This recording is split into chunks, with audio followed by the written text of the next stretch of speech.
Last week, the federal government announced a $500,000 annual cap on future searches.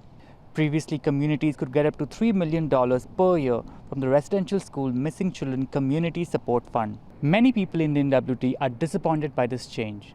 A Fort Smith resident says her uncle, who was 7, attended the Fort's Chippewa Residential School. He never came home and his body was never found. My grandparents were not informed of his death.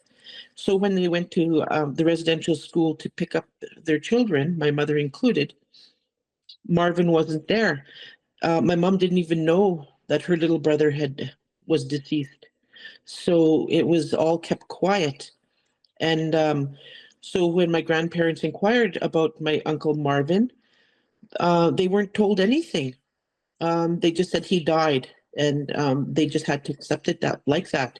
So they walked away not knowing what questions to ask, or not knowing what happened to his little body or anything like that. And they never did get any answers, and they died like that. Benville says many families like hers are still in the dark. And so that money that was allocated is so important to keep these searches going for the families, for answers. One ongoing search is at the St. Joseph Residential School in Fort Resolution. On Wednesday, the community held a meeting to discuss about the investigation.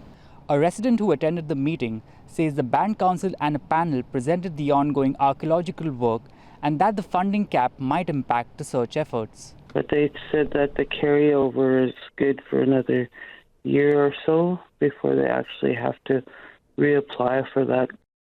A Crown Indigenous Relations spokesperson said in an email response that the cap was to ensure sustainable funding for as many community-led applications as possible. Nadeer, Hashmi, CBC News, Yellowknife.